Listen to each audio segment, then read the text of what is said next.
નમસ્કાર, પ્રસ્તુત છે દૂરદર્શન સમાચાર. શરૂઆત કરીએ મુખ્ય સમાચારોથી.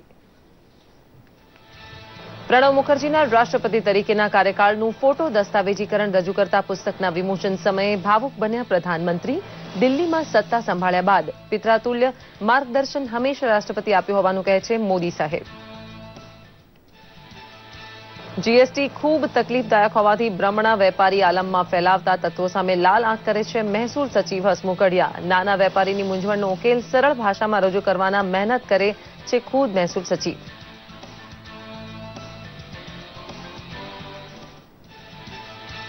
ગુજરાત આખામાં વરસાદ શરૂ થતા ચોમાસું પૂરેપૂરું બેસી ગયું હોવાનો અનુભવ કરે છે ગુજરાત. પહેલા રાઉન્ડમાં નદી નાળા અને ડેમ છલકાઈ ગયા હોય તેવા અનેક દાખલા ઉત્તર ગુજરાત અને સૌરાષ્ટ્રમાં. આપત્તિ સામે સાબદું બન્યું છે વહીવટીતંત્ર.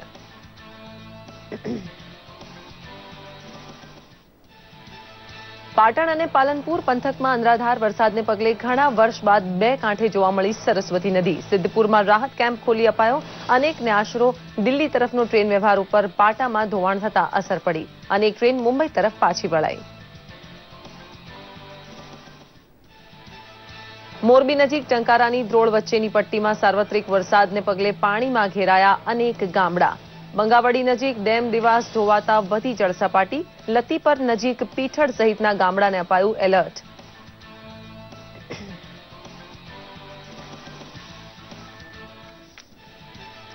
વસ્ત્ર વેપારની વિશ્વ બજારમાં ભારતનું સુતરાઉ કાપડ અને નૈસર્ગિક રંગનો ઉપયોગ ધરાવતો માલ ઉતારવાની અપીલ કરે છે કેન્દ્રીય મંત્રી વેંકૈયા નાયડુ. કાપડ ઉદ્યોગમાં ભારતનું પ્રાચીન આધિપત્ય સજીવન કરવાની અપેક્ષા રાખે છે મોદી સરકાર. સમાચાર વિગતવાર જોઈએ. રાષ્ટ્રપતિ ભવનમાં પ્રણવ મુખર્જીના કાર્યકાળનું ફોટો દસ્તાવેજીકરણ કરતા પુસ્તકનું ગઈકાલે વિમોચન કરતી વખતે પ્રધાનમંત્રી મોદી અત્યંત ભાવુક થયા હતા. ગળગળા અવાજે તેમણે કહ્યું હતું કે દિલ્હી આવી પ્રધાનમંત્રી પદની જવાબદારી સંભાળવાની થઈ ત્યારે પિતૃતુલ્ય માર્ગદર્શન પૂરું પાડનાર પ્રણવદા હતા. બીજી બાજુ રાષ્ટ્રપતિ પ્રણવ મુખર્જીએ પણ એનડીએ શાસનમાં શ્રી મોદી સાથે કામકાજનો તાલમેળ એકદમ ઉષ્માપૂર્ણ હોવાનું કહ્યું હતું. અખબાર જૂથ ધ સ્ટેટ્સમેન દ્વારા તૈયાર કરાયેલા ફોટો પુસ્તકની પહેલી નકલ અર્પણ કરવાના પ્રસંગે ભાજપના સૌથી વરિષ્ઠ આગેવાન લાલકૃષ્ણ અડવાણી સહિત પ્રણવદાના અનેક સમકાલીન દિગ્ગજ હાજર હતા.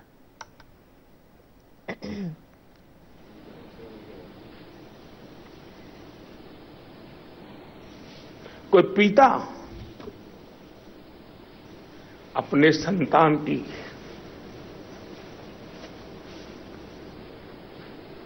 जैसे देखभाल करे. देखो मोदी जी, आधा दिन तो आराम करना ही पड़ेगा. मुझे दा कहते, प्रणवदा कहते. मैं मानता हूं कि ये व्यक्तित्व, ये संबंध, ये रूप राष्ट्र जीवन के लिए एक बहुत बड़ा हम जैसे लोगों को प्रेरणा देने वाला काम होता है और वो काम प्रणवदा ने किया है. કેન્દ્રીય માહિતી અને પ્રસારણ મંત્રી વેંકૈયા નાયડુ ગાંધીનગરમાં યોજાયેલા આંતરરાષ્ટ્રીય ટેક્સટાઇલ ઇન્ડિયા 2017 સમિટના સમાપન સમારંભમાં ઉપસ્થિત રહ્યા હતા અને તેમણે જણાવ્યું હતું કે ભારત પાસે વસ્ત્રો અને પ્રિન્ટથી માંડીને કળાનો અને હેરિટેજનો બહોળો વારસો છે જે વિશ્વમાં ભાગ્યે જ કોઈ બીજા દેશ પાસે હશે. તેમજ તેમણે ઉમેર્યું હતું કે આવનારા સમયમાં ભારત ખૂબ ઝડપથી વિકસતું અર્થતંત્ર બની રહેશે. ઉલ્લેખનીય છે કે આંતરરાષ્ટ્રીય ટેક્સટાઇલ ઇન્ડિયા 2017 કોન્ફરન્સમાં 130 દેશોના ટેક્સટાઇલ ક્ષેત્રના મહાનુભાવો તેમજ કાપડ મંત્રી સ્મૃતિ ઈરાની તથા વાહન વ્યવહાર અને વહાણવટા મંત્રી નીતિન ગડકરી પણ ઉપસ્થિત રહ્યા હતા.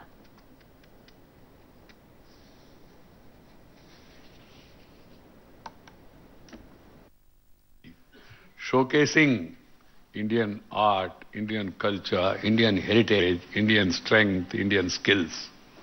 That's the need of the hour. Because India is moving forward. And we need to move forward more aggressively and also progressively. As today is the great opportunity for India, the world economy is slowed down. China, powerful economy, is also a little bit negative, 6.9. And India is the only bright spot which is moving forward. It is the most favorable destination for the investment in the entire world. हमको cost effective, import substitute, pollution free, indigenous, स्वदेशी और make in India और made in India ये हमारे लिए सबसे अच्छा है। फिर भी इसके साथ जो भी टेक्नोलॉजी आएगी उसको हम एनकरेज करेंगे। वणकर समाज સાથે મળીને એમની કલા એમની પ્રતિભાને ફેશનના વર્લ્ડ મેપ પર મૂક્યું એનું એક ઉદાહરણ જોવામાં મળ્યું। कंडक्ट और कमिटमेंट के आधार पर ये लड़ाई है। मुझे पूर्ण विश्वास है हमारा उम्मीदवार का कैपेसिटी कैलिबर को देख के पूरा देश में केवल बीजेपी नहीं, एनडीए नहीं, एनडीए के बाहर जेडीयू, एनडीए के बाहर बीजेडी, एनडीए के बाहर एडीएमके, एनडीए के बाहर टीआरएस, एनडीए के बाहर वाईएसआर कांग्रेस, एनडीए के बाहर इनेलो, इंडियन नेशनल लोकदल, ऐसी सभी पार्टी सबको समर्थन कर रहे हैं। निश्चित रूप में रामनाथ कोविंद जी जीतने वाले हैं। मैं उनसे पूछना चाहता हूं कौन सी सैद्धांतिक लड़ाई है? क्या जो देश में जिन्होंने इमरजेंसी लाया ये आपका सिद्धांत है क्या? आपातकाल मीडिया के ऊपर सेंसरशिप किया ये आपका सिद्धांत है क्या? विपक्ष को जेल में डाला, संविधान में संशोधन किया ये आपका सिद्धांत है क्या? મહેસૂલ સચિવ હસમુખ અઢિયાએ અનેક ચોખવટ બહાર પાડી જીએસટી વિશે ભ્રમણા ફેલાવતા તત્વો સામે લાલ આંખ કરી છે। વેટ કરતા જીએસટીનો કરવેરા દર જનતાને ખૂબ વધુ લાગે છે તેવા અપપ્રચારનું ખંડન કરતા શ્રી અઢિયાએ કહ્યું છે કે એક્સાઇઝ સહિતના અનેક અદ્રશ્ય રહેતા કરવેરાનો સમાવેશ થયો હોવાથી જીએસટીનો ટેક્સ રેટ ઊંચો લાગે છે। કામચલાઉ જીએસટી નંબર લઈ ચૂક્યા છે તેવા તમામ વેપારી આરામથી પોતાનો ધંધો ચાલુ રાખી શકે છે। તેમણે પાક્કો જીએસટી નંબર આવે ત્યાં સુધી રાહ જોવાની જરૂર નથી। મોટાભાગે બંને નંબરના આંકડા સમાન રહેશે। વેપારી માટે વેચાણના બિલ કમ્પ્યુટરમાં બનાવવા આવશ્યક નથી। હાથે લખેલા બિલ પણ ફાડી શકાય છે, માત્ર તેના પર જીએસટી નોંધણીને લગતી માહિતી છાપેલી હોવી જોઈએ। અગાઉ વેટમાં નહોતો તેવો ધંધો કરતા વેપારીને જીએસટી લાગુ પડતા નોંધણી થાય ત્યાં સુધી ધંધો બંધ રાખવાની જરૂર નથી। 1 જુલાઈ પછી 30 દિવસમાં તેણે જીએસટી હેઠળ નોંધણી કરાવી લેવાની રહેશે। જીએસટીના કરપત્રકમાં નાના વેપારીએ તેણે ફાડેલા તમામ બિલની વિગત ભરવાની જરૂર નથી। માત્ર વેચાણનો કુલ સરવાળો રજૂ કરવાથી કાયદા પાલન થયેલું ગણાશે। દર મહિને 3 રિટર્ન ફાઇલ કરવા પડશે તેવા દુષ્પ્રચારનો ખુલાસો કરતા હસમુખ અઢિયાએ કહ્યું છે કે નોંધાયેલા વેપારી એટલે કે જીએસટી કરદાતાએ દર મહિને એક રિટર્ન ભરવાનું છે જે 3 ભાગમાં વહેંચાયેલું હશે। કરદાતાએ પહેલો ભાગ જાતે ભરવાનો છે જ્યારે બાકીના 2 ભાગ સોફ્ટવેર વડે આપોઆપ કમ્પ્યુટરમાં જનરેટ થશે। ઇન્ટરનેટ કનેક્શન વગર હવે વેપારી ધંધો નહીં કરી શકે તેવી ભ્રમણાનું પણ શ્રી અઢિયાએ ખંડન કર્યું છે। તેમણે કહ્યું છે કે માસિક પત્રક તૈયાર થઈ ગયા બાદ તેને અપલોડ કરવા પૂરતો ઇન્ટરનેટનો વપરાશ જરૂરી છે। ગેરસમજનો ઇલાજ કરતી સમજણનો ફેલાવો કરવા માટે મહેસૂલ સચિવ હસમુખ અઢિયા ખૂબ મહેનત કરી રહ્યા છે।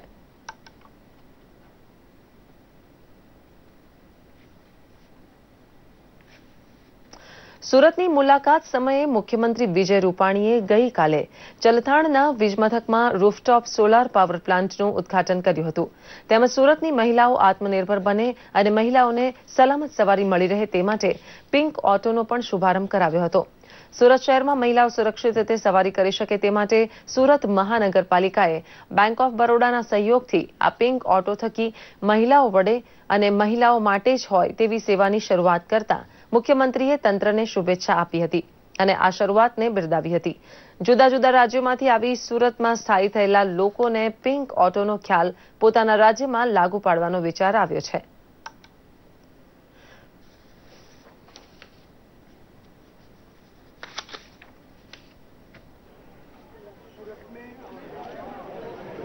म्युनिसिपल कॉरपोरेशन के हमारे सब पदाधिकारी अधिकारी ने स्मार्ट सिटी और उसमें भी रिन्यूएबल एनर्जी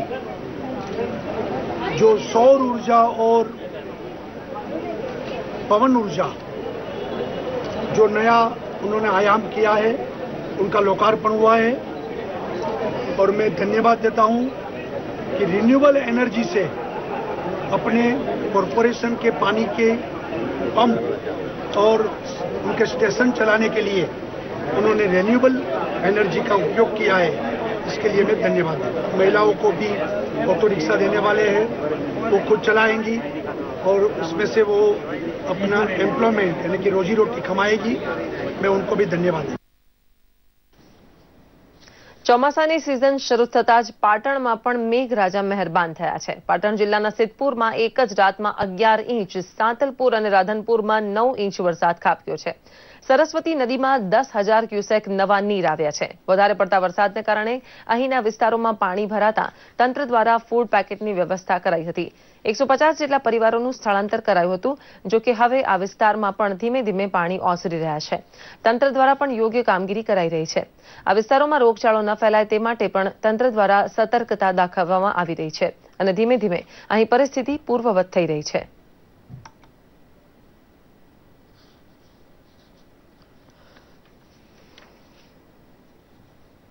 ગુજરાતમાં મેઘરાજા મન મૂકીને વરસી રહ્યા છે ત્યારે મોરબીના ટંકારામાં ભારે વરસાદ વરસતા અહીંના ડેમી 3 ડેમ ઓવરફ્લો થયો છે, જેના પરિણામે આ ડેમમાંથી તાત્કાલિક પાણી છોડવામાં આવતા અહીંની નદીઓ બંને કાંઠે વહેવા લાગી હતી.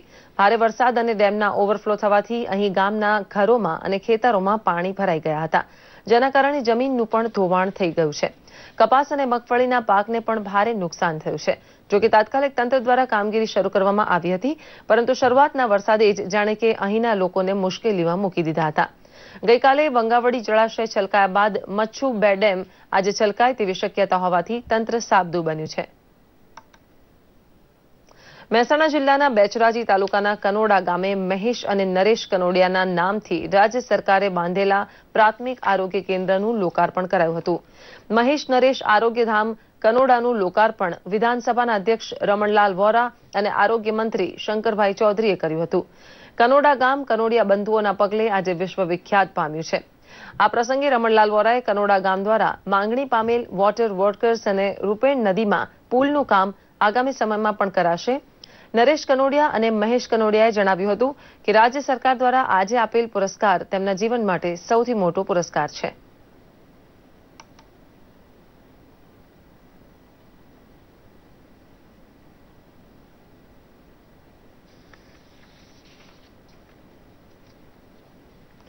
પર્યાવરણને જતનપૂર્વક જાળવવાના સંદેશ સાથે વિશ્વનું ભ્રમણ કરનારા પદયાત્રીઓ તેમની યાત્રાના પડાવમાં ગુજરાતના ડાંગ ખાતે આવી પહોંચ્યા હતા.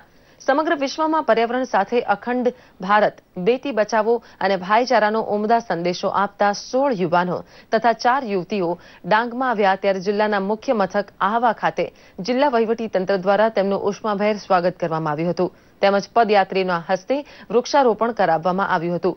છેલ્લા 38 વર્ષમાં 11 દેશનું પરિભ્રમણ કરીને પદયાત્રીઓએ 3,32,000 કિલોમીટરની સફર કરી છે અને તે દરમિયાન 7 કરોડથી પણ વધુ વૃક્ષો વાવ્યા છે. સાથે જ 20 કરોડથી પણ વધુ લોકોના પ્રત્યક્ષ અને પરોક્ષ સંપર્ક દ્વારા સામાજિક જાગૃતિના સંદેશો પણ આપ્યા છે. આ અભિયાનમાં ગુજરાતમાંથી પણ 2 યુવક અને 2 યુવતી જોડાયા હતા. ટીમ લીડર અવધ બિહારી લાલે આ અભિયાન અંગે જણાવ્યું હતું કે ઉમદા હેતુ સાથે ફરતા પદયાત્રીઓની મહેચ્છા 4 લાખ કિલોમીટરનું અંતર કાપવાની છે. સ્વચ્છ ભારત ઝુંબેશને સફળ બનાવવા શૌચાલયનો ઉપયોગ નહીં કરનાર પાસેથી 200 રૂપિયાના દંડની જોગવાઈ છે અને ગુજરાતમાં આ પ્રકારનો પહેલ વહેલો દંડ પણ વસૂલ કરવામાં આવ્યો છે. ઘર આંગણે શૌચાલય હોવા છતાં તેનો ઉપયોગ ન કરવા બદલ તાપી જિલ્લાના સોનગઢ તાલુકાના ગોપાલપુરા ગામે રહેતા મંગાભાઈ ગામિત પાસેથી 200 રૂપિયા દંડ વસૂલવામાં આવ્યો હતો. ગોપાલપુરાના તલાટી રાકેશભાઈ પટેલે જણાવ્યું હતું કે ગામમાં ઠરાવ કરીને શૌચાલયનો ઉપયોગ ફરજિયાત કરાયો હતો, તેમજ ગામ સ્વચ્છ રહે તે માટે અવલોકન સમિતિ પણ બનાવવામાં આવી છે. જો કે શૌચાલયનો ઉપયોગ ન થતો હોવાની માહિતી મળતા અવલોકન સમિતિએ દંડની કામગીરી હાથ ધરી હતી, જેથી સમાજમાં જાગૃતિ આવી શકે.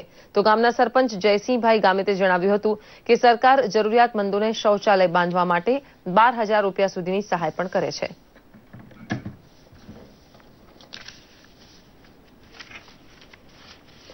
આઈસીસી મહિલા વિશ્વકપમાં રવિવારે ભારતે પાકિસ્તાનને 95 રનના મોટા સ્કોરથી હરાવી દીધું. પાકિસ્તાનને જીત માટે 170 રનની જરૂર હતી, પરંતુ માત્ર 74 રનમાં જ ટીમ પેવેલિયન ભેગી થઈ ગઈ. ભારત તરફથી એકતા બિસ્ટે 5 વિકેટ મેળવી.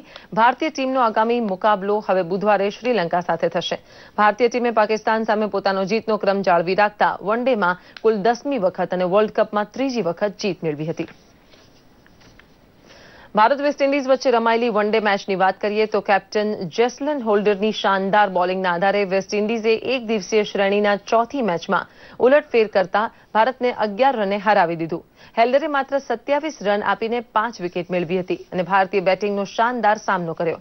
189 રનના સરળ લક્ષ્યને પાર કરવા ઉતરેલી ભારતીય ટીમ 178 રનમાં પેવેલિયન ભેગી થઈ ગઈ. 5 મેચની સિરીઝમાં ભારત 2-1થી આગળ છે. ટીમમાં સૌથી વધુ રન આંજી કિરાણેએ 60 રન અને મહેન્દ્રસિંહ ધોનીએ 54 રન બનાવ્યા. દર્શક મિત્રો, આપ અમારા તમામ સમાચાર ફેસબુક ઉપર લાઈવ નિહાળી શકો છો. અમને યુટ્યુબ ઉપર પણ ફોલો કરી શકો છો. આપના પ્રતિભાવો અને સૂચનો અમારા માટે આવકાર્ય છે.